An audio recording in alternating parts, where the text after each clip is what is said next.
Support for this podcast comes from Frito-Lay and the 2023 Snack Bracket Championship. The Frito-Lay Snack-It Challenge is underway, and fans are voting on their favorite snacks to crown champion. We're talking about prime-time matchups between the best 64 snacks in the land. Will Ruffles Ridges reign supreme?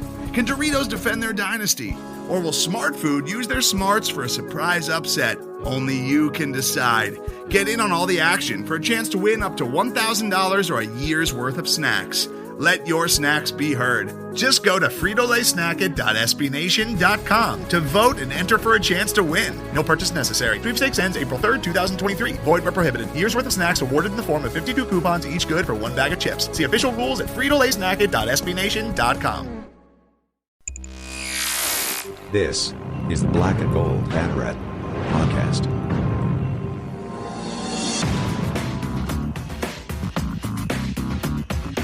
Now, here are your hosts, Jeff Sharon and Eric Lopez.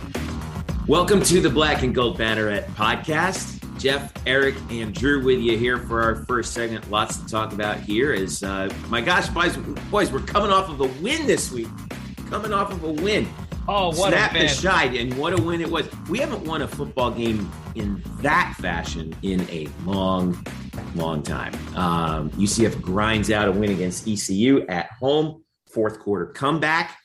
We're going to talk about that. And then we're going to, of course, preview this week's huge game. Number 3, Cincinnati on the road.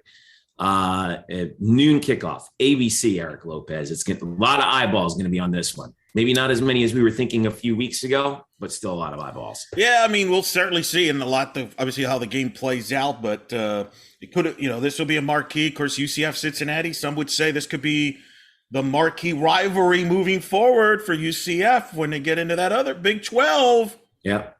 Well, we've got, we're going to preview that. Clayton Trutor from our SB Nation sister site, Down the Drive, covering Cincinnati, will be joining us as well later on in the show. And we've got a lot of news coming with Bryson Turner as well a little bit later, including basketball preseason starting up with the all conference selections, the preseason polls, all that kind of stuff. So we'll talk about, it is a busy show, but let's start by just putting a bow on the ECU game. 20-16 was the final. Touchdown run by Mark Anthony Richards with 20 seconds left on the clock gave UCF the victory. This is a game where they were down 16-10 late and came back and got the win.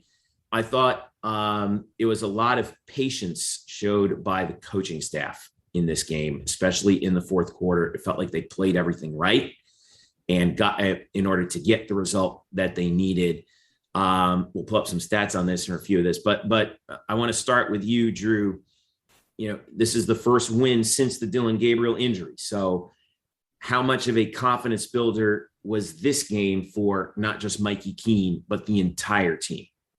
It's something that Gus Malzahn said, that the team got more confidence in Keene more so than the coaching staff did, and more than Keene himself. When they were talking about it, it was asked, what was said to help boost him up in that final drive? Because I mean, that's a pressure cooker situation. You're down, you have very little time, and you have a ways to go. And basically he said it came down to a couple of players, not coaches, especially Sam Jackson, the offensive lineman, who said some good words to Mikey, and the rest is history. But I got to give a lot of credit to the UCF defense, who's been much maligned all year. They did a marvelous job keeping Keaton Mitchell, who has been averaging over 9.5 yards a carry, to under 4 yards a carry. 17 carries, 65 yards. That's the X factor right there. Is Tatum Bethune comes back from a concussion and just absolutely dominates. 17 tackles. Outstanding game. Holton Ahlers was held relatively in check for the gunslinger that he is. Sacked 4 times, disrupted a lot. This defense came out to play. They had a chip on their shoulder. They played angry, and it worked. Boy, did it work. And this resets the season. They're 3-2. They only need 3 more wins for bowl eligibility. You push the reset button. You're coming off a win. The monkey is off Mikey Keene's back of, can I win that first game? And now you're going to Cincinnati, where you need as much momentum as you possibly have, because they still remember the two embarrassing losses they suffered in 17 and 18. And if you look at 19 and 20, those were both close games. So they're out for blood. Yeah. Elo? I just keep wondering what goes through Gus's mind with it seems like every week they have injuries coming out of this game. Like now we have Kalia Davis, who some would argue is their best offensive player, out for the year. Yeah, so now torn ACL. He revealed it on his newsletter. Yeah, it's just unbelievable. Like, what if you're Gus? Such a shame. It's terrible. So if you're Gus, it's amazing. I don't think he's ever dealt with this in Auburn. I just wonder what's going through his mind. What is he thinking as he goes to his office and he's asking, "All right, who's healthy today?" I mean, it's just tough. I agree with what you said about the ECU. He managed that fourth quarter very well. Yeah, he didn't panic. He kicked the field goal. He believed in his defense. They get the ball back. I thought he managed that game, and they're going to have to do that moving forward because they're just too banged up right now, this team. But, Drew, I agree with you on this. The Cincinnati game is not the most important game from this standpoint. It's not going to define the season. If they lose this game, they're still 3-3. How do they do moving forward is going to be the key question. And when do they get some of these bodies back? Hopefully, whenever they do, they're healthy. I wouldn't rush anybody back for this week. I would try to get them ready whenever they're ready. But, man, this is definitely right up there with the most injured UCF football team ever. Like, this is probably 04-esque. I was going to say, weren't we talking about that, Drew? Like, when was the last time we saw an injury bug like this hit UCF? I'd have to say 2004. It's got to be, right? Brandon Marshall and Mike Walker had to move from the offense as the top wide receivers on the team to defense because they had two NFL wide receivers. Had to play defense. In fact, one led the team in interceptions and the other led the team in tackles. Yep. And that's how barren that cupboard was. But, I would be remiss if we didn't also call out the special teams for such a great turnaround from a disastrous Navy game to a near perfect game against East Carolina, outside of a roughing the punter call that they went all out on a block and he just missed and took the punter out pretty hard near the end of the half. Other than that, nearly flawless. I mean, Daniel Obarski did everything that was asked for him. Pair of big field goals, especially that fourth quarter field goal, a new career high, 40 yards. He took care of his extra points. And then Andrew Austin, who had the bad shank and the block last week. This week, 6 punts, over 41 yards. And I've said this from online and many other places. People forget Andrew Osteen has one of the top averages per punt in UCF school history. He's a good punter. Unfortunately, everyone has a bad kick. And he just happened to have, some bad dice rolls in the same game. But this was more of an indicator of what kind of player he is. I mean, the special teams really stepped up, did a marvelous job compared to last week. Coach Malzahn pointed it out, how good of a turnaround it was. And that made the difference. They won by 4. Obarski scored 8 points. I mean, do the math. I do want to call out Daniel Obarski because he, the fans, I felt, really got on him last year unfairly. So far this year, he has not missed a single kick. He's missed 0 extra points. He is 3 for 3 on field goals, including, like you said, a new career long of 40. And on kickoffs, none out of bounds, 32 kickoffs this year, 0 out of bounds, 24 touchbacks. Oh, yeah, he's got a cannon of a leg, and that's why he's still out there. Yeah, that's a 75% touchback rate. That's high. He had the one block, which wasn't his fault. Right. I don't think blocks should be. It sits on the stats though. I mean, there's no way to avoid it. But, right. But it's like errors in baseball. It's like I don't think a block should count as a miss. And unfortunately, unfortunately it does. That's just the way. Not officially, because in the stats he still is 3 for 3. So it doesn't count as a miss. Anyway, that might be a pro versus college thing. I'm not sure, but anyway, I tell you the key juncture of that game. So ECU got the ball right before the end of the third. It took over with 17 seconds left in the third. They go on a what was it? It was a 16 play, 66-yard drive that took up 8 minutes and 16 seconds. And all they got was a field goal out of it. That was when the defense really made a huge play. They got all the way down to the UCF 10. They had a 3rd and 7 at the UCF 10. Keenan Hester came up with a huge sack on Ehlers to back him up 6 yards. And from there, Daffer hit that 34-yard field goal. If they score, if they scored a touchdown, it's a totally different game. Then you're in hurry-up mode, right? But from there, UCF got the ball back. There was the 49-yard pass to Johnny Richardson that set up the field goal. And I remember the fans were booing on the 4th and 6 at the ECU 22. They wanted Gus to go for it. Like you said, Eric, smart move, kicking the field goal, getting within 3, and trust your defense would just stop East Carolina on that long drive, and has held them for most of the game. Guess what? 3 and out. So a little bit of poor game management by ECU there. A couple rushes up the middle, and then Ehlers' pass was incomplete. Devontae Brown made a big play, and then UCF got the ball with 3:39 left, and moved the ball. And that was a big key. That drive at the end of the game. By the way, and you got to give props to Mikey Keene. That last drive was huge. 11 plays, 64 yards in 3 minutes and 16 seconds, and they scored with 23 seconds left to go in the game. I mean, you got to hand it to him. He made a couple of key throws. I think how many third downs did he convert in that, Drew? I think it was 5. I think there were 5 of 15 on the day. Well, he had the big 4th down conversion, right? The 4th and 8 at the ECU 43. He hit Mark Anthony for a first down, and then the 3rd and scored a touchdown on scored the touchdown on 3rd down. Played that goal to go situation perfectly because ECU was having to burn their timeouts. And I thought, I was up in the PA booth. I was thinking, the ideal situation is to score on 3rd down because ECU would have been out of timeouts, and at least you could burn the clock down underneath one play clock worth of time. And that's exactly what they did. And they scored with 23 seconds left. Yeah, and Houston didn't use his last timeout, which he probably should have. I mean, trust me, these Carolina fans were not happy with him. Or Holton Ehlers. They would like Holton Ehlers to graduate already. From what I listened to the post games in Greenville, you think UCF fans don't take losses well? And trust me, ECU is not taking it very well either. I don't think anyone is taking losses well at all this year. I don't know what's in the ether, man, but it's been bad. It's wild.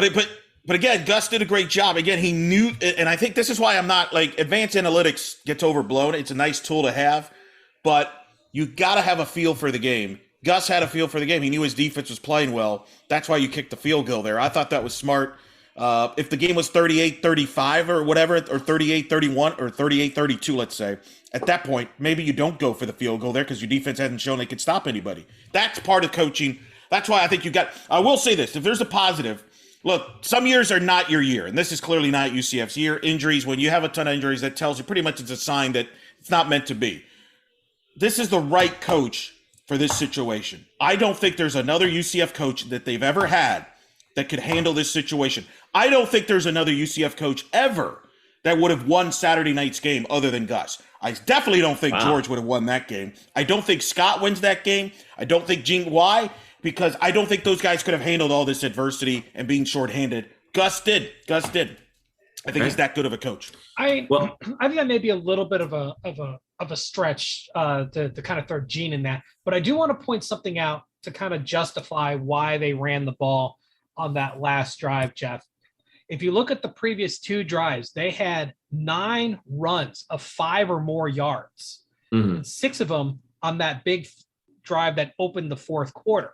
Yeah. So they were moving the ball. The defense was tiring out because they ran the ball a lot during the game. So it was Rajay Harris was the guy who was really running. Rajay Harris. He was the guy who was really running the ball well.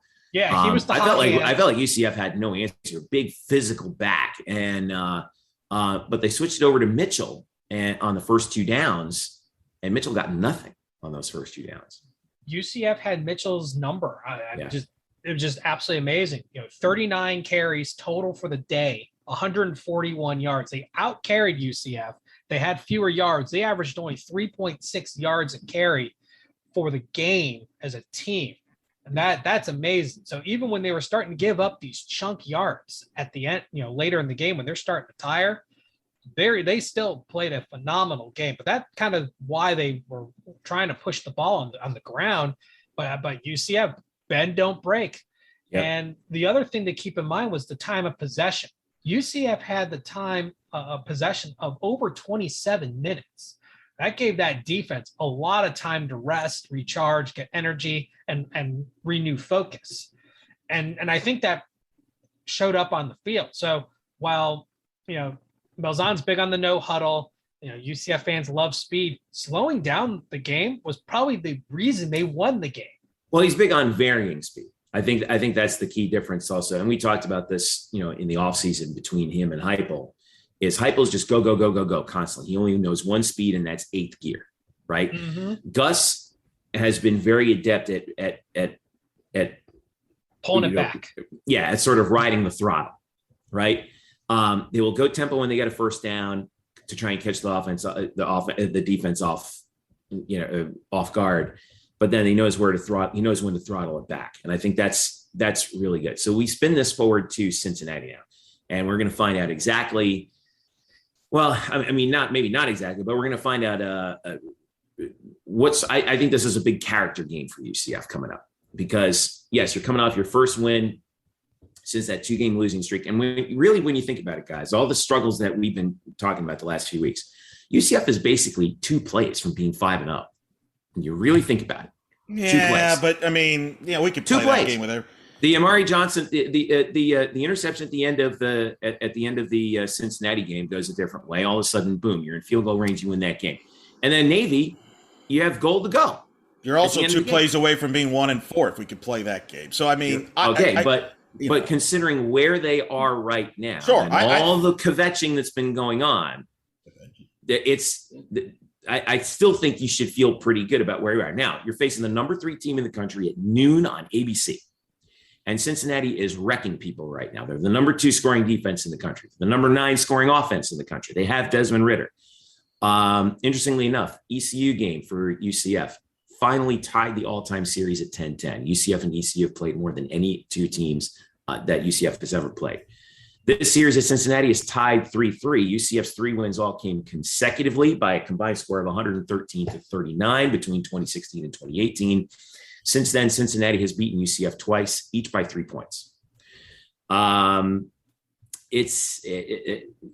setup for this is going to be epic if you're a Cincinnati fan, no doubt. We're going to talk to Clayton Trutor in a little bit, but I just want us to sort of set the scene right now before, and then we'll take a break. We'll talk to Clayton, and then we'll give our keys to the game. But this is a big challenge. So, Eric, I'll start with you. What's the big key here for Gus in this game? Because I know you don't like advanced stats, but I keep looking at them and they like UCF to the advanced closer stats than people think. The stats advanced take for account that this team is actually broken like right now, and that we don't even know we don't even know who's going to show up. Yes, that's the problem. It's a 20.5 point spread. They're thinking UCF covers. I don't know. I think the only chance you got to get off to a fast start. And I know that sounds condescending, but I think when you're an underdog like this, you got to come out with a fast start. If you could get an early score, take the lead, that would put pressure on the opponent at that point. When you're a heavy favorite and you're trailing, there's that sense of pressure. That's the chance you got. Mm-hmm. I will be curious. Because now Cincinnati knows that they've got pressure. You're number 3 in the country. Right. You're in the American. You have to win with style. Yeah. That's how the sport works. And, I'll be curious how Gus handles this from that standpoint. Does he come out, with some, we've seen he's not shy to try trick plays. So, many do we see a lot of trick plays here, especially early in the game? I wouldn't be surprised if that happens. I'm very curious to see how he handles that because you got, Mikey King is going up against a incredible defense that's going to have multiple players from that defensive side of the ball that's going to be playing in the NFL, Drew, especially that secondary. Ooh, that secondary is is lights out. Yeah, Ahmad Garner, definitely going to be a first-round pick. Arquan Bush, Kobe Bryant, all very active pass deflections, interceptions. Yes, his name is Kobe Bryant. Yeah, it's spelled differently, Coby, but it's still Kobe Bryant. Yeah. And then you have Deshaun Pace at linebacker, who's just everywhere. He's intercepting the ball. He's causing fumbles. He leads the team in tackles. This is just a scary defense. And stout. There's no weak point. There's no real weak point. You probably have a better chance of running the ball than passing the ball. But right now, that's really what UCF's strength is running versus passing. So that may be why the analytics say, hey, UCF has a chance. But if UCF wasn't, half, in the hospital, I would think a lot differently. But this is a very beat up team. You lost Clea Davis for the year. Isaiah Bowser has been out. Dylan Gabriel's out. Jalen Robinson's been out. You're losing key players at key positions, and that makes a material impact on how you're going to play against these top teams. This is by far the best team that UCF is going to play, and it's not even by a close margin. SMU's good, but Cincinnati's just, I think, another level or two higher. And by the way, they have a dual threat quarterback, and who UCF has a history of not doing well against dual threat quarterbacks. Desmond Ritter. We learned that a couple weeks ago. Although Ehlers last week, he's not really a dual threat. Ehlers. And the funny thing is, Ritter has not had to run the ball much this year. No, he's a much improved passer this year. And Clayton and I talked about it. We'll talk about that. 73 for 115. That's 63.5%. That's pretty good for Ritter. That's his career best right now. He's having a career 1,045 yards, 9 touchdowns, 2 interceptions.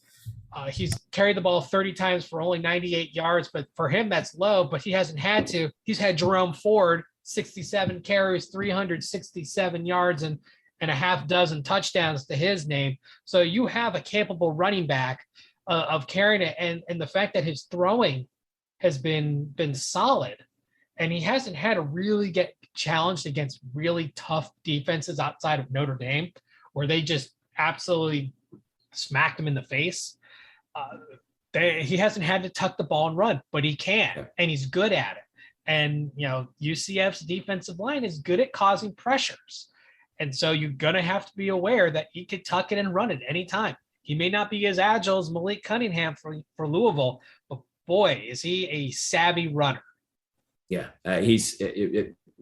Clayton wrote earlier this week, hey, Desmond Ritter for Heisman. I'll tell you what, I'll put him up there against anybody in that race right now. He's the straw that stirs the drink for them. Who else has a better resume right now? Who else has been more important? Caleb Williams of Oklahoma, if he picks up where he left off in the Texas game, will be up there. Probably. Only other guy I can think of is Willis from Liberty. I would have Ritter. Yeah. It's not a great year for the Heisman. He would go to New York. No doubt. I agree with that. Maybe a running back from Wake Forest.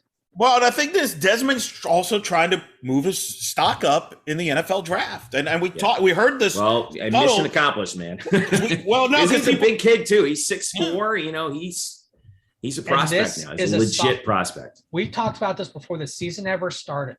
This is a soft quarterback class, and it's only getting softer as the season's worn on. We've seen Spencer Rattler. Spencer Rattler got benched, against Texas. This is big.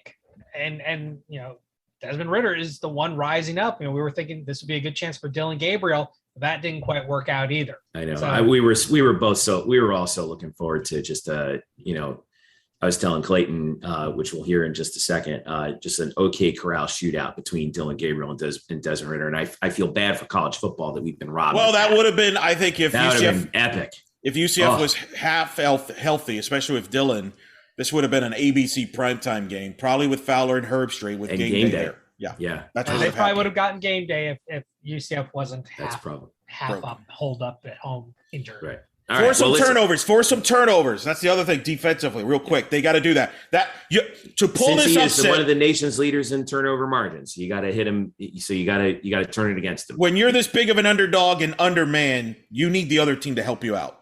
Yep, that's right. You could play the perfect game and still lose. Correct.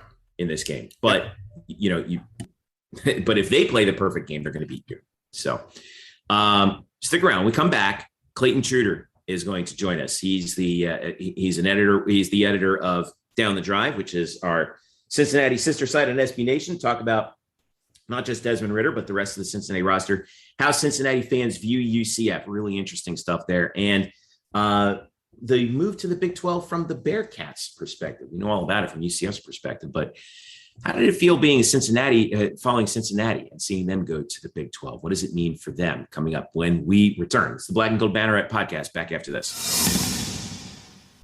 Today's episode is brought to you by Cars.com. With over 2 million vehicles and 50,000 more added every day, Cars.com will match you with the perfect car for you, your budget, your life, your style. And if you're ready to say goodbye to your current car, Cars.com will get you an instant offer to cash it in. Just start by entering your license plate and get matched with a local dealer who will write you the check. So whether you're looking to buy or sell, just go to Cars.com. It's magical.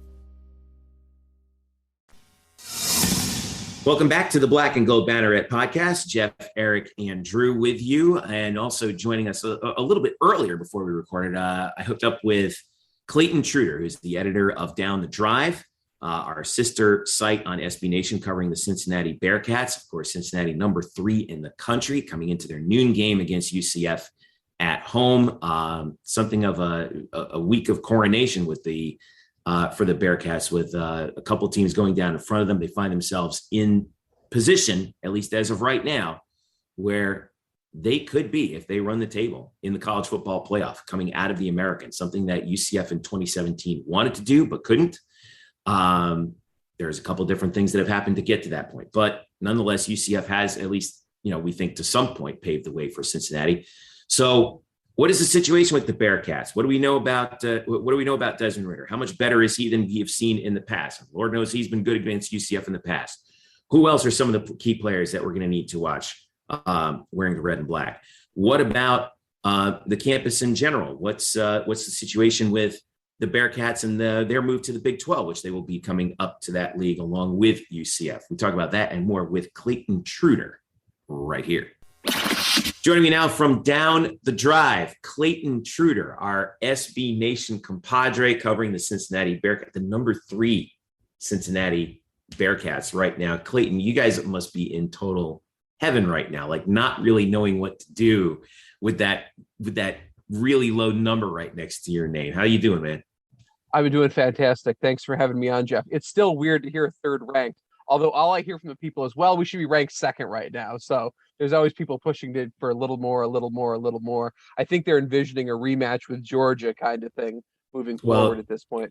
Well, USF has been touting that one time they got ranked number 2 for 14 years now. So, if you get to number 2, we wouldn't mind actually you guys getting to number 2. But what do we got here? A big game here on at noon on Saturday between UCF and Cincinnati. We were just talking right before we went on that we were both fully expecting at the start of the year that this to be a collision course matchup of 2 5-0 American Athletic Conference Titans.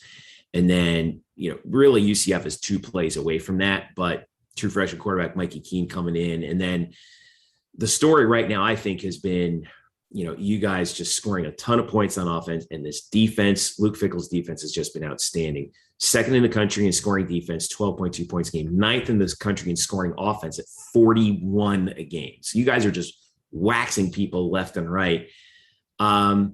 Where is Cincinnati, not just the team, but the fan base's head at right now, trying to understand that this is where the team is? I think ever since getting picked for being one of the new teams in the Big 12, it's just been this very heady moment for Cincinnati fans where none of it exactly seems real. I think there's people who envision this as being a national title season. I think my goal is simply to make the college football playoff. To me, that's the next step. If they get there, it's moving beyond just the aspect of being this kind of mid-major conference. So I think Cincinnati fans, there's people who've been fans for a long time who look back a decade ago when they had a great run. But I think for most people, it's very much unprecedented territory for the Bearcats.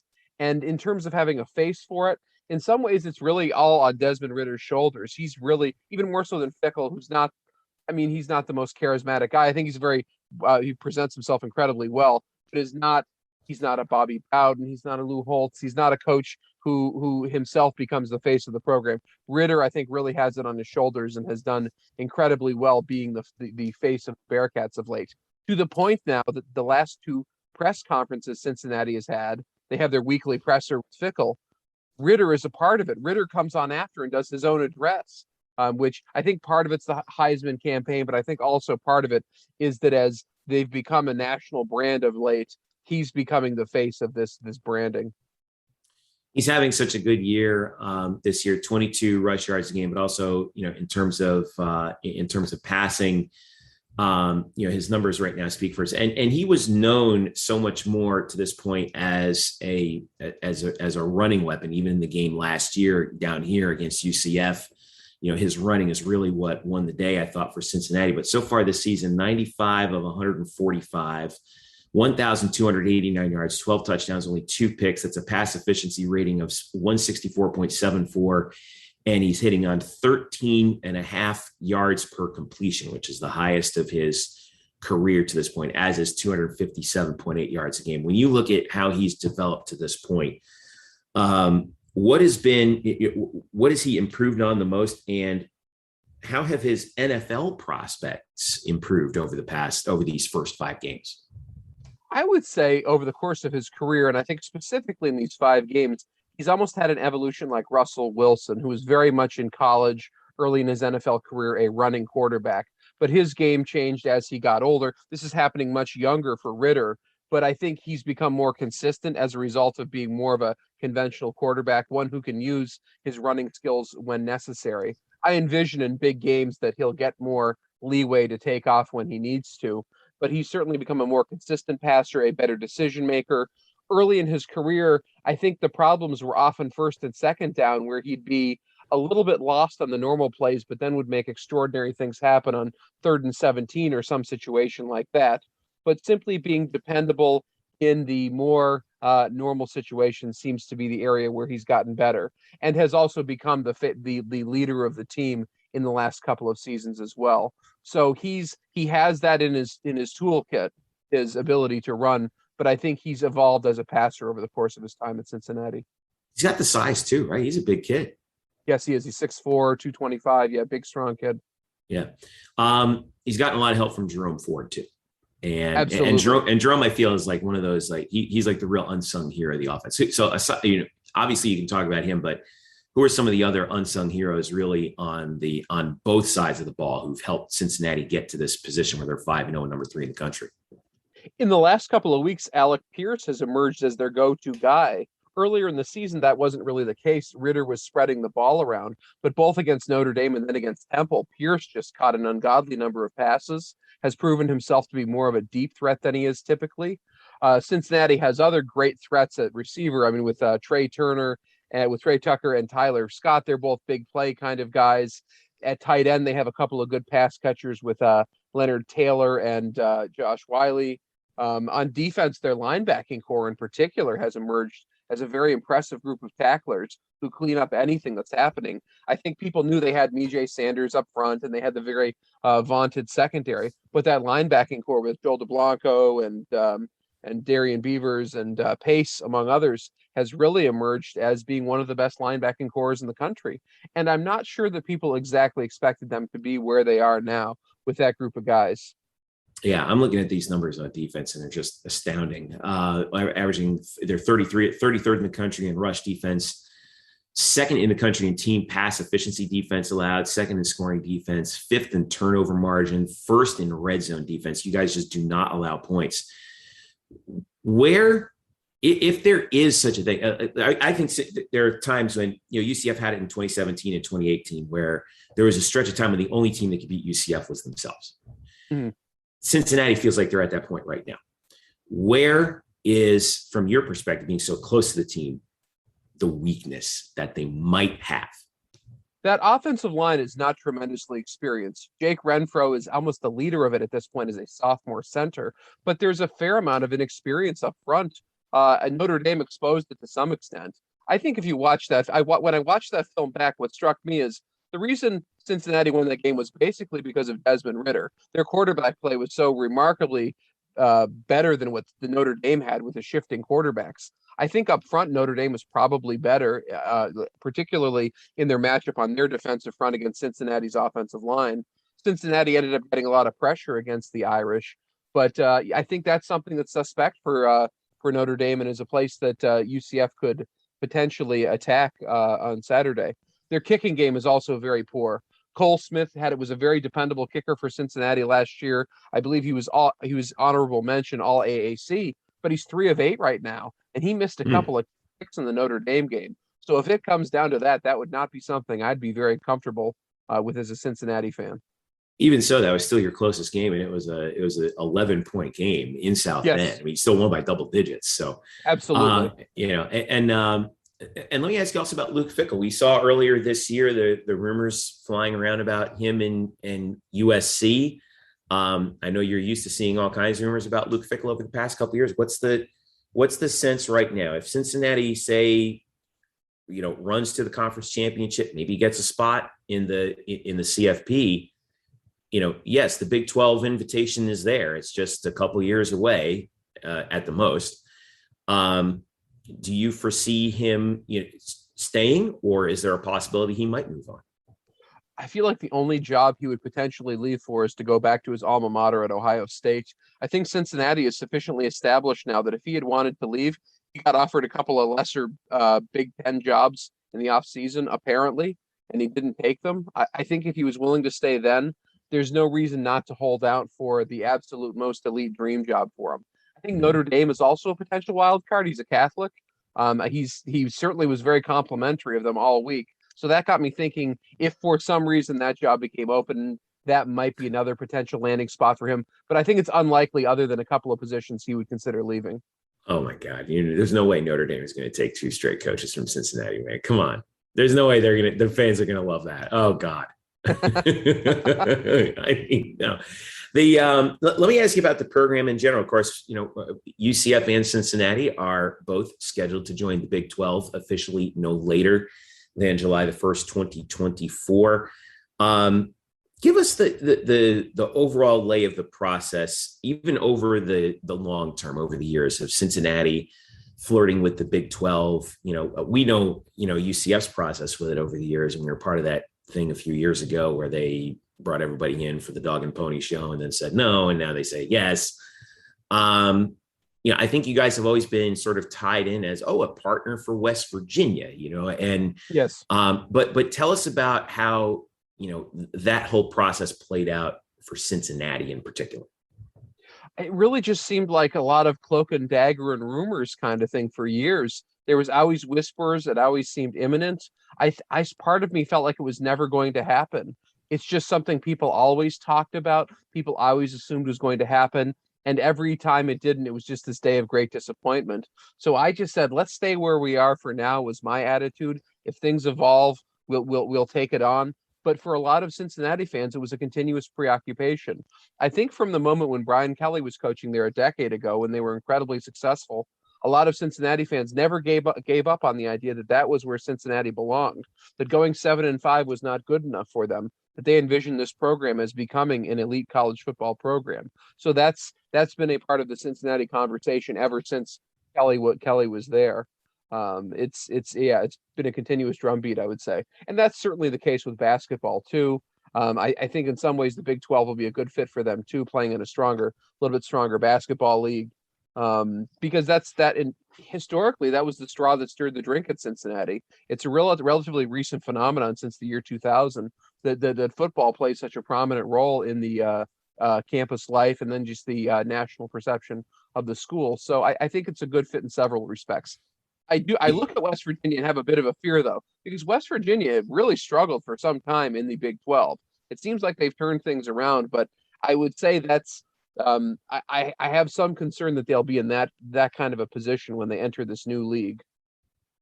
Do you think that leap of the football program is what really pushed it over? I mean, we know about Cincinnati basketball going back to the Big O, right? And yes. And Huggy Bear had that long run there for such a long time.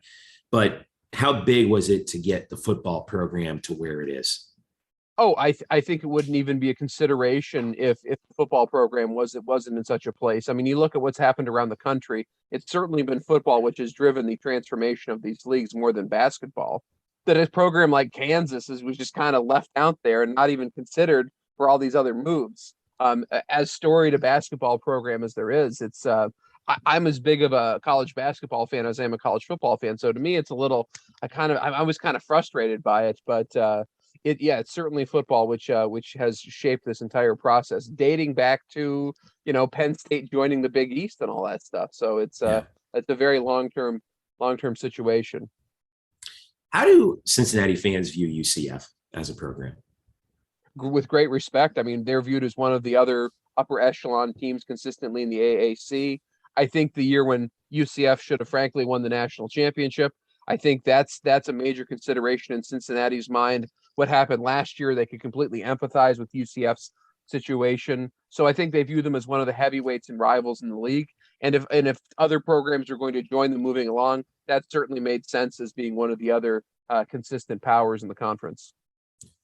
All right, so let's circle it back to the game here. So noon kick, obviously sold out. It's going to be wild. ABC.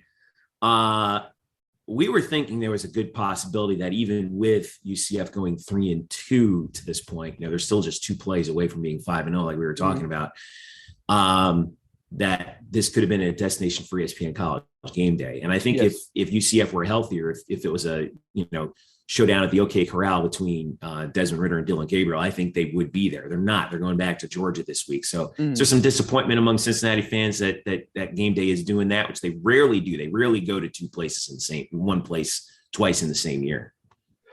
I think if they weren't number 3 right now, that would be more of a storyline. I think they're so focused on that it should be a disappointment that it's not there. But I think that's very secondary to being where they are right now in the rankings and also the Big 12 situation as well.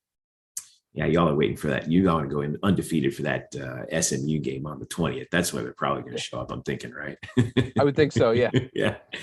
Clayton Trutor joining us from Down the Drive, downthedrive.com. Clayton Trutor on Twitter, is that right? Yep, at Clayton Trutor. Right. Yep. Now, before I let you go, we got a lot of Atlanta fans in the UCF fan base because, the South and whatnot. So, of course. You have published this outstanding book, and you're a tremendous Atlanta sports fan in addition to being, knowing everything and anything Cincy. Tell us about your book. It's called Loserville. Is that right? It's Loserville, How Professional Sports Remade Atlanta and How Atlanta Remade Professional Sports. It's being published by the University of Nebraska Press, which publishes primarily sports history as their area of focus. It's a product of my doctoral dissertation, which I wrote a number of years ago, and it's finally become a book. Essentially, it's a story of how Atlanta invents the landscape of modern sports in the 1960s by being the first city that has this very coordinated corporate campaign organized to try to lure professional sports. And Atlanta goes in 1965 from having no big league teams to having all 4 major professional sports leagues in 1972. They do this by building 2 stadiums, the Omni Arena and Atlanta Fulton County Stadium, to draw the teams in. City leaders think this is going to be this great source of prestige for the community. It's going to be a civic unifier. And it really doesn't turn out to be either or quite as they expect them to be. The teams struggle on the field and they struggle at the box office.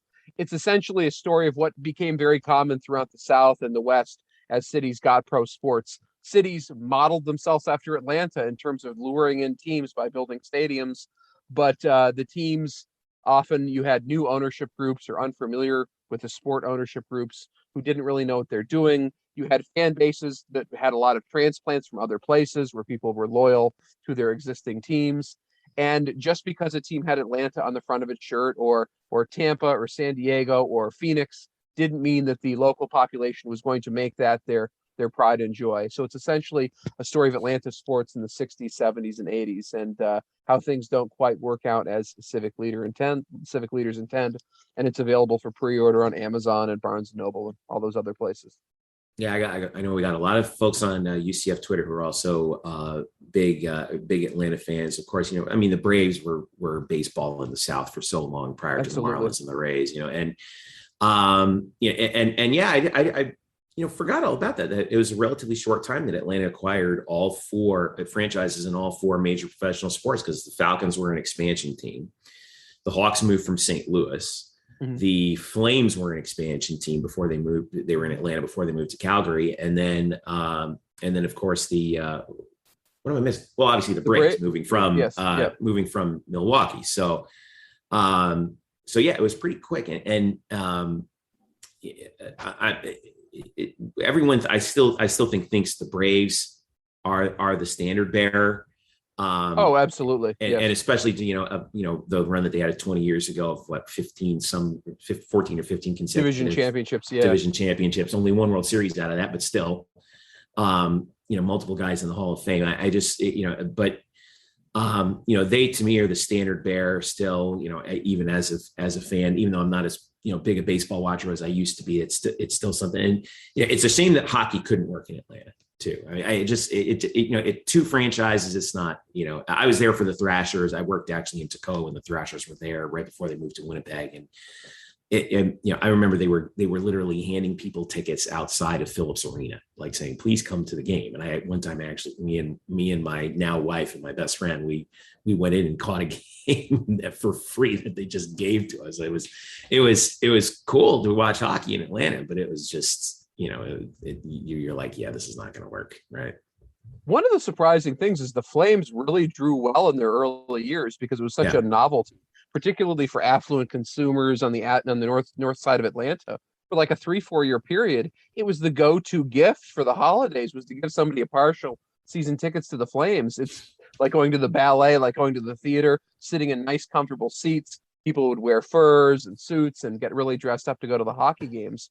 And it was right next to Underground Atlanta when that was a real phenomenon in the 70s. So it was a big deal for a few years. I mean, the Flames, as much as anything, left because their owner, Tom Cousins, got in trouble with his real estate empire. He ended up owing $100 million on the Omni International Complex. And that was one of his ways of bailing himself out.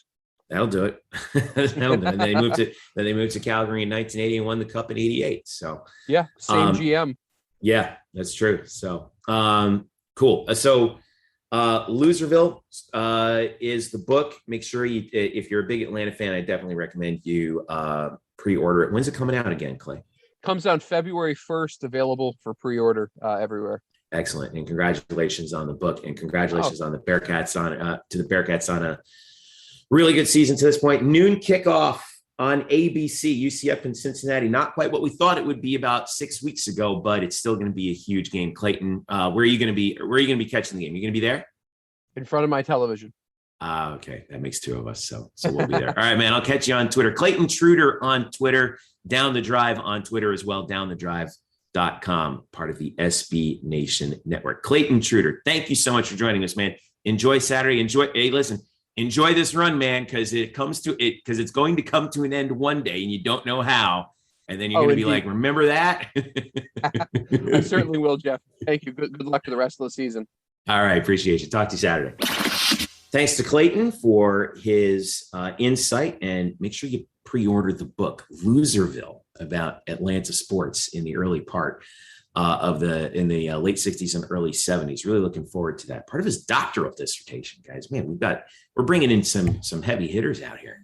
Drew, I feel like we're this is like a tough act to follow after that. I know. All right. So I do not have a doctorate. Though I did stay at a Hollywood Express once. All right. So let's wrap this UCF Cincy preview here. So 21-point spread as of right now, Wednesday afternoon, according to OddsShark, in favor of Cincinnati, and 81% of the money is on Cincinnati minus the 21. Over-under is 57.5. 80% of the money is on the over. Yeah, well, here's the proof's in the pudding right now. I mean, this is a road game. Advanced stats think it's going to be closer than people think. I don't know.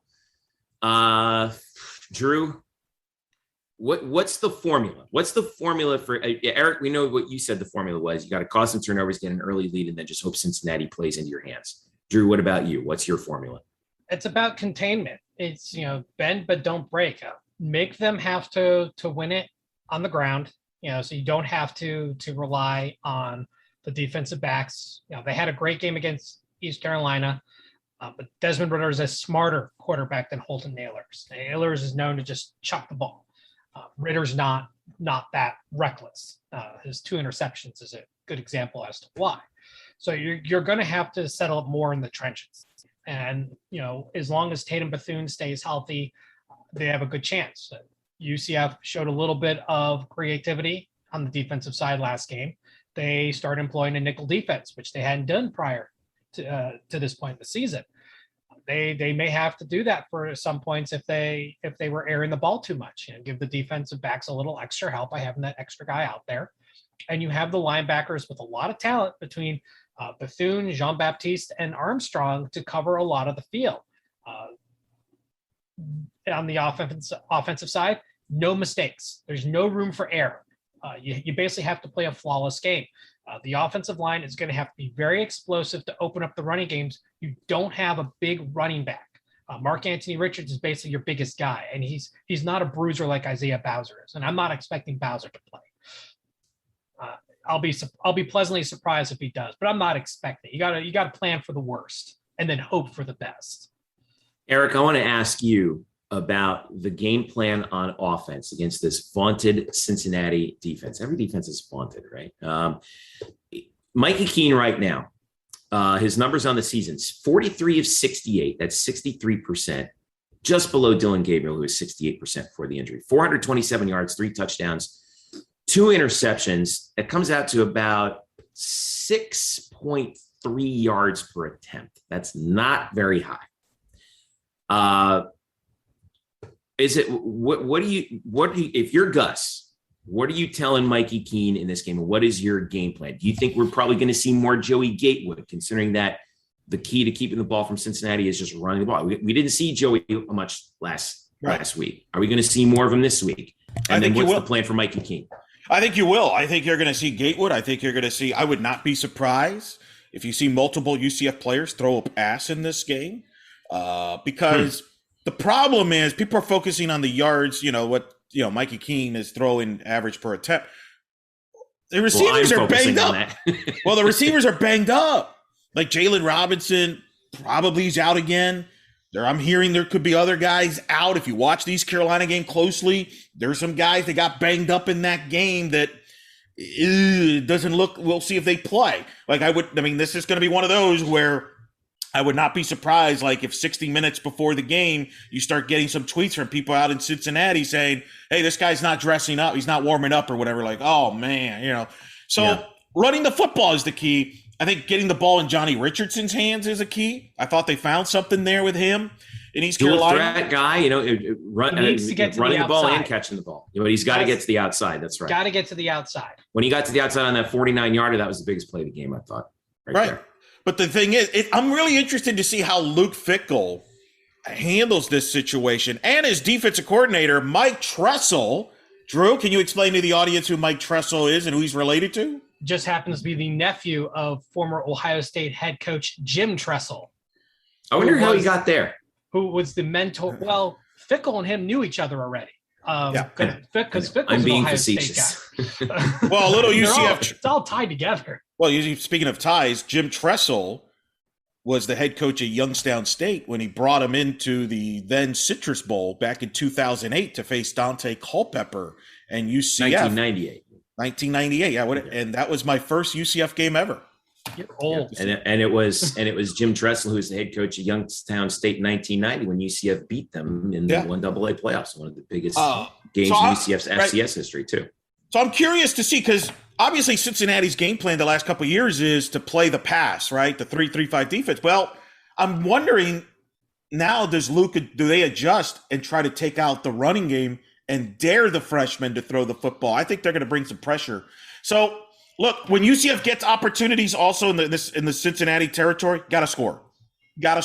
And I wonder if Gus will be more aggressive and maybe go for it on fourth downs instead of settling for field goals. Yeah, I think you're right. If you get one of those rare goal to go situations, like after a turnover, if you put together a good drive, you've got to score 7.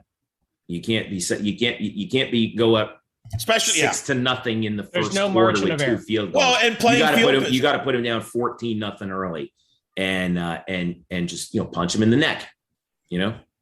I'm more concerned about the defense of Cincinnati than the offense of Cincinnati.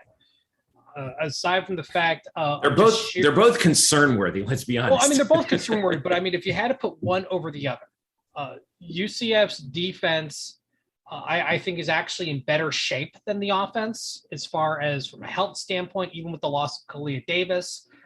From an overall standpoint, the offense is partially patchwork at this point. The offensive line's in good shape, but after that, the guys are dropping like flies. Matt Lee did miss the game, but he's back. Let's take a step back. They're playing at home. They have that home crowd, that home field advantage. The team has not forgotten the embarrassing losses they've suffered, including in 2017, where they got blown off the field, not only by UCF, but by Mother Nature in only 3 quarters. And UCF already scored 50 points. They haven't forgotten that. Fans haven't forgotten that. This is going to be an incredibly hostile situation. It's a sold-out crowd, too.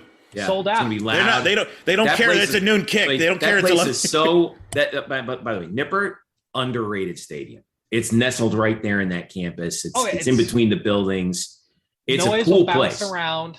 Yeah, and you're dealing with a true freshman quarterback and an offense that's still trying to figure themselves out. They're still learning them about each other, and that just takes time and experience and exposure. And there's no way around that. You just have to deal with it. So it's going to come down to being able to adjust to the loudness and the hostility and play error-free football. It's going to be on the ground. That's where it's going to be made. And I expect Cincinnati to deviate from the 3-3-5 because they don't need 5 defensive backfield in the defensive backfield. Mikey King tends to throw underneath. He hasn't quite developed the rapport, the timing, and the chemistry to be able to heave those balls downfield. He doesn't quite have the touch that Dylan Gabriel had at the same age. That doesn't mean he can't get it. It just means what he has at that very moment. Gabriel couldn't hit a short pass, but boy, could he hit a long pass as a freshman. Keene is the opposite. Hits the short medium pretty well for the most part. Doesn't throw the deep ball very well, but that's all stuff that gets learned. You just you need time. And it's like time and reps. Timing of having to go to the number 3 team in the country, but it is what it is. And you got to ride the guys who best get you there to the next step. And that's been the running game. Right. Last question for you, both of you guys. Give me a real quick one. All right. The number right now is 20.5. Eric, does UCF cover? Nope. Nope. Drew? No. I'd love to be wrong, but I do not think UCF covers the spread. Call me crazy. I'm going on the record right now. I think UCF covers. You're crazy.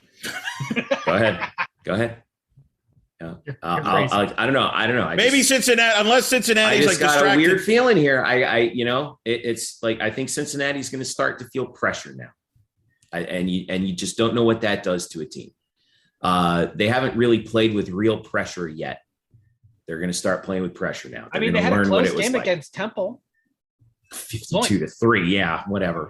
I mean, are we really? I don't think we're one to talk right now with our injuries. I don't know. I just maybe they'll be distracted by the basketball media polls coming out. I think to your credit, Eric, you put the nail. You hit the nail right on the head. Gus knows how to coach games like this.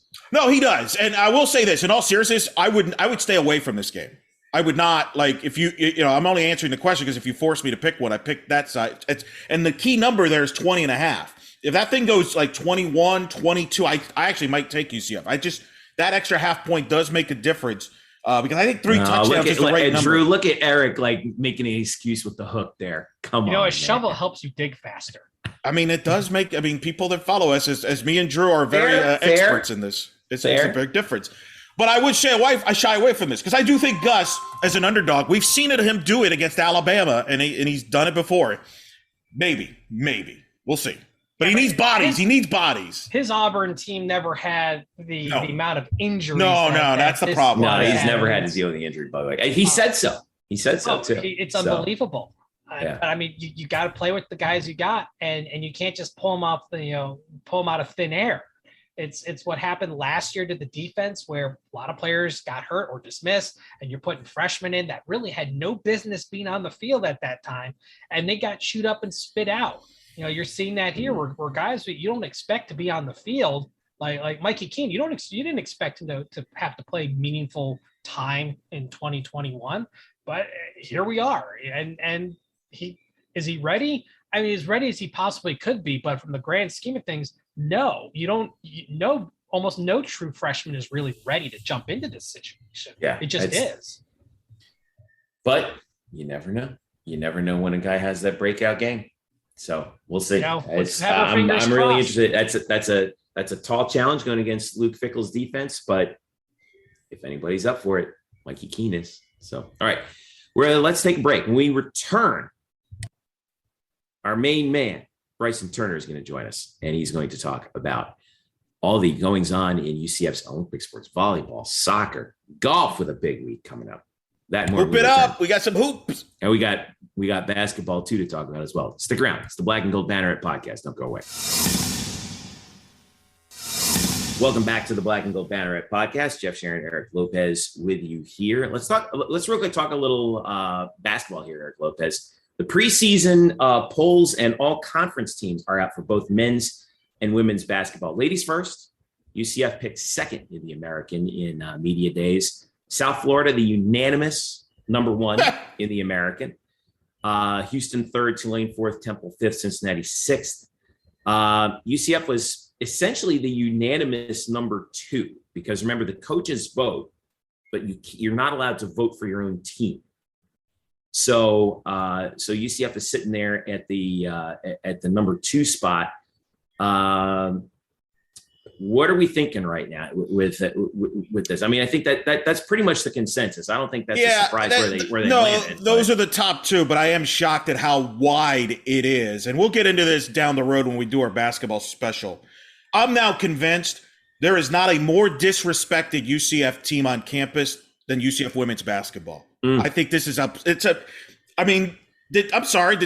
Florida is very good. When did they turn into UConn again, where they have all the players on the first team? We only have Tay Sanders on the first team. Yeah, three players on the preseason all-conference first team from USF. Only Tay Sanders on the first team. No UCF players on the second team. Two more South Florida players on the second team. Mind you, they were separated by a half a game in the standings this past season, and yet there's this gap. Right, and basically 3 points. Right. And UCF brings everybody back. I don't really understand that. We'll get into that when we have more time. That's my reaction to the polls. Those are the clear-cut two teams. But I think I'm shocked that it's that wide of a gap. I really am. Media days are underway, meanwhile, for American men's basketball. And women. They're both doing it. And for women. They do doing both at the same time. But the men's side, UCF is picked to finish fifth in the conference. Only one UCF player on the all-conference teams is Brandon Mahan, who is picked picked second team all-conference. I'm actually really surprised that CJ Walker didn't get a preseason nod. Look, I know the American's loaded, right? But I'm a little surprised at that. By the way, preseason poll: Houston number one, 8 of the 11 first place votes, not unanimous. Memphis second with 3 first place votes. Those are the only two teams that got first place votes. SMU, Wichita State, UCF, Cincinnati, Tulsa, Temple, South Florida, and Tulane tied for 9th. East Carolina bringing out the bottom. I think UCF is primed to surprise some people in men's basketball. Yeah, but I think that's a fair preseason deal on the men's side. Maybe not. Then, but I think that the talent level of that team is better than it can be if they can put it together. Teams, if they could put it together and everything. But I think that's more fair to be in that 4-5 range. That's kind of where I thought they would be. I knew Houston and Memphis would be the top two. SMU has a lot returning as well. I'm more shocked by the women's side. I think the men's side's more fair. There's more balance. That doesn't surprise me as much. Yeah. All right. So we now bring in our guru of Go himself, Bryson Turner, to talk about all the goings on around UCF sports. And it was a big weekend for men's soccer. They get a huge W, and you wrote about it, Bryson. 3-2 over Tulsa. They stave off number 6 ranked Tulsa. Moves their RPI up 30 spots. That's such a huge win for Scott Calabrese's guys, Bryson. How did they pull it off? Well, I said it before the game that the game was going to come down to the defense because both teams came in tied for 8th nationally in scoring offense. And sure enough, when you look at the shots, Tulsa had 13 shots, 8 of them on goal. UCF had 14 shots, 7 of them on goal. So very equal. The bigger difference comes in the saves. Tyler Levine, the freshman goalkeeper, had 6 saves, including one in the final seconds. That was huge. Avoiding the equalizer there to avoid overtime. That was amazing. It was a very intense match too. Tulsa was all over the UCF offense. And actually the defense took over the majority of that first half. There were no scores in the first half. It was all the second half. You can watch the Scott Calabrese and Nick Taylor's press conferences from after the game, and they kind of talked about how, that most of the offense ended up coming in the first half after the adjustments. But props to Tyler Levine though, because the defense ended up being the difference maker in this game because once the offense kicked in the second half, it was really all about who was going to get more stops. And it was Tyler Levine today. He got the 6 saves are a career high for him. I am very impressed with his performance, and I am very excited to see how this men's soccer team continues, because this is a statement win for them. Yeah, this is as big a win as they're right now. They're at 6-4, but they're 4-1 in the conference, and they've won. Right now, boy, they come on strong, right? They've won 5 of their last 6. That Memphis game just kind of sticks out like a sore thumb, that 3-0 loss to Memphis. But with 5 games to go, they now play another ranked team, Eric Lopez. They're at number 24 SMU. Chance for big back-to-backs, because we know these two have a history. Lots of history. They always have to go through each other. SMU's ranked 24th in the polls. Both in the 40s in RPI, both are conference championship contenders. It's going to be a battle. You have an added storyline with UCF's Nick Taylor, who transferred from SMU. That's right. More on that on our YouTube page. Listen to Nick Taylor's interview. We're going to have a feature on Nick Taylor in the future on Black Gold Banneret, talking in depth about that. Bryson's working on it. But it's just an added storyline to this incredible rivalry. Maybe one of the best, right now, currently, one of the best UCF rivalries in any sport is men's soccer against SMU. And it's going to be a wild game like it always is. Worth checking out on ESPN Plus. My boy Garrett Wolford. I wonder if he's still doing SMU stuff. I got to see if he is over in Dallas. But 8 p.m. Saturday, October 16th. And then the next thing after that is on the road at Temple, Friday, October 22nd. All right. Bryson, let's talk some golf. Both UCF men's and women's teams bringing home some hardware this week. And I want to start with the women's team. They made some history earlier this week up in Virginia Beach. What did they do? How'd they pull it off? I would say, first of all, the team itself did an absolute amazing job. The team final round was the lowest 18-hole score in EV Open Invitational history and the 3rd lowest 18-hole score in program history. 274 in the final round. Yep, and yes, indeed, but I think then Jess Baker ended up having a great final round, rebounding from shooting 2 over rounds. She managed to get into the top 20, her lowest 54-hole score and highest finish season. Very great rebound for her. But the big story from this tournament is Tanrata Pidden, who was my night of the week in Nightcap. She not only is beating her own single score average record right now, but she also is the 4th female UCF golfer in history to get an individual tournament win, joining Kristen Putnam, Liz Early, and Ashley Holder, who both me and Eric discussed in our UCF Hall of Fame stream. So that's certainly great company to keep. And en route to there, she ended up shooting some of the lowest 18-hole score rounds over the course of an entire tournament. And she had an ace too. Indeed, she also had an ace on hole number 7 as well. It was just an amazing week for Ms. Pidden, and I'm excited to see what she will do going forward the rest of the season. Now, the men's golf team, they've got a busy week now. Johnny Travell won the individual medalist on in their most recent tournament, and now they gear up for what I think is the Masters of college golf, and that's Isleworth.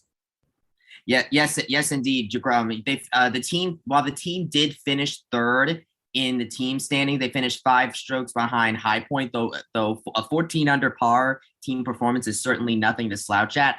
But the big story, I think, for this is the individual performance, because once again we have 3 individual Knights in the top 3. Johnny Javale got the win. It's his second win of the season and his second and in as many events, because he won the Hartford Hawks Invitational last month. And also with his 3 wins, he is now tied with a slew of men's golfers with 3 individual wins on their career. Louis Carrera ended up getting second place for himself after he birdied the final hole. Well done for him. And then Marcus Bradley, who was a Texas Tech transfer, first year as a Knight, playing as an individual, he ended up finishing tied for third with 5 under and shot the lowest round of the tournament with a 64, which nice. Also ties him with Johnny Chavale for the lowest round of the season, and I believe it is the third lowest single round score in UCF program history. So well done from him. Now we shift gears, looking at their next tournament is at Isleworth, which is in town locally. UCF is officially hosting it. It starts on Sunday, 3 rounds, Sunday, Monday, Tuesday at Isleworth Golf and Country Club. UCF has won this tournament before, but there is a really good field coming into the Isleworth Collegiate Golf Tournament, isn't there? Oh, yeah, yes, indeed. I would agree with that. It's the Masters of College Golf. What do you expect? I will say that coming into this tournament, Johnny Chavale is definitely coming into this tournament hot, winning his last 2 tournaments. Clement Charmazon will be looking for a rebound. He had a bit of an off tournament in Carolina, but he's had 2 top 3 finishes so far this season. So I'm excited to see what he will do there. But it's the Masters of College Golf, and I think that we'll be seeing a lot of great performances there. Here's your field: UCF, Augusta, Cal, Illinois, Arizona State, SMU, South Carolina, Florida, West Virginia, who's co-hosting the tournament with UCF officially, Auburn, Coastal Carolina, LSU, Minnesota, UNF. That's a pretty loaded field. Yes, sir. It says right here, the Isleworth Collegiate, recognized as college golf's major championship, they call it. So this is going to be fun to watch. A lot of fun to watch. All right. Let's move over to soccer, women's soccer in particular. Had a real heartbreaker, double OT loss to USF 2-1, which really hurt in terms of the standings in particular, which we'll take a look at in a second. But they were able to rebound quite well, in fact, in their next game as well, thanks to Caroline Delisle. And so UCF gets the shutout win over Tulsa 3-0. Good to see them recover from that heartbreaker to USF, as devastating as that was. Oh, yes. Allowing a golden goal situation with 50 seconds to go in second overtime. That's a heartbreaking way, not only to lose a rivalry game, but also a very key match for the Knights, because USF, SMU, all of them are ranked higher, around the same level in the RPI above UCF.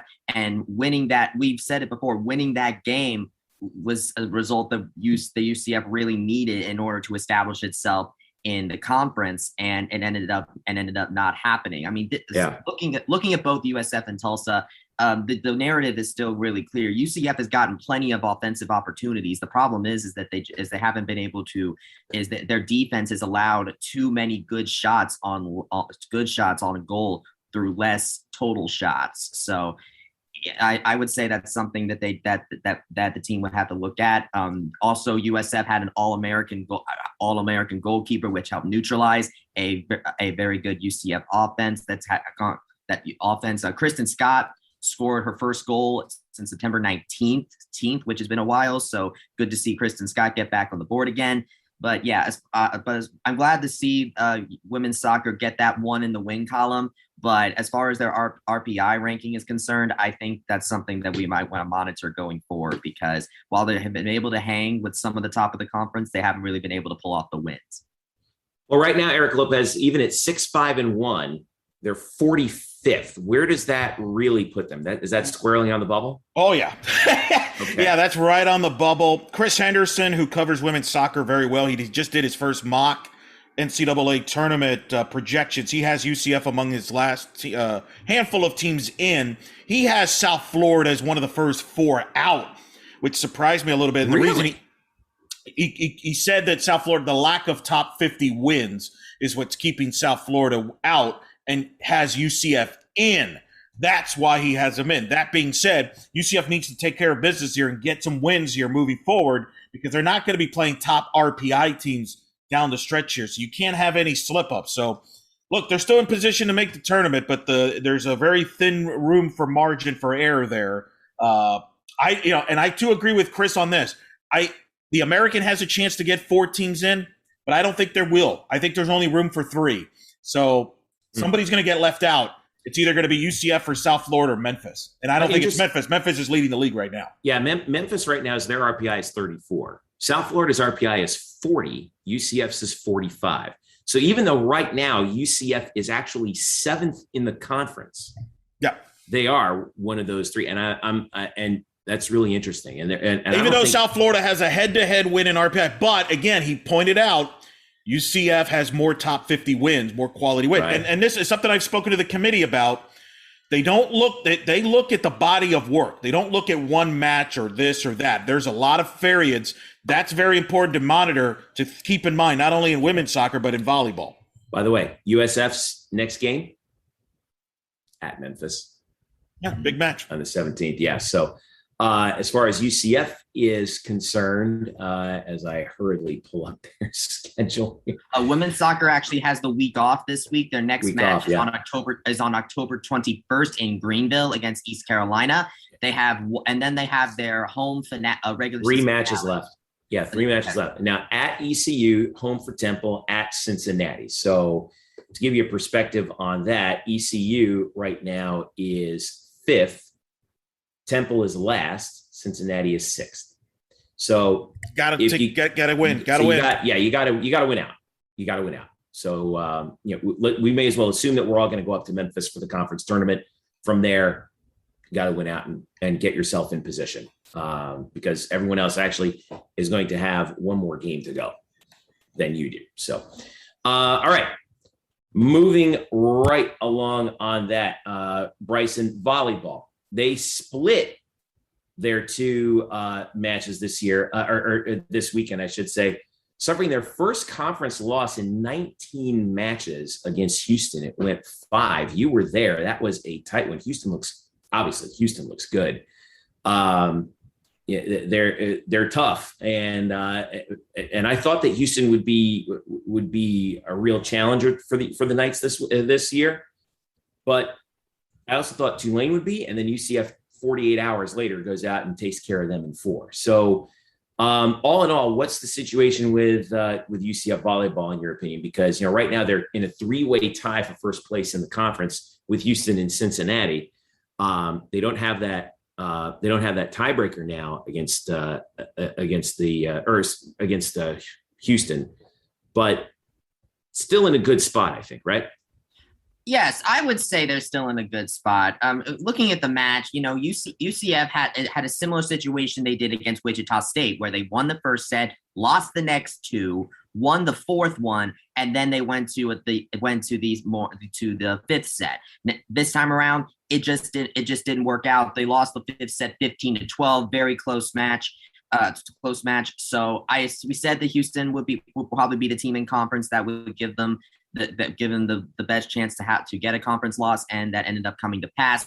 I think this puts certainly a good amount of pressure on their regular season finale, which is going to be at Houston. Getting a win there to even up the conference match between those 2 would be great for the standings and rebounding. But one thing that stood out to me in the press conference after the game from Coach Todd Dagenet was that UCF played to not lose, while Houston played to win. And I think we definitely saw that, because it was a close match, and it just ended up coming down to the little things, and Houston was just taking a lot more chances than UCF was. I think that after that, I think the win against Tulane really shows this team's ability to rebound and be able to learn from that, because they went against Tulane and they went and beat them 3-1 handily. So I would say that this is a really great rebound. I think the team is still in good shape.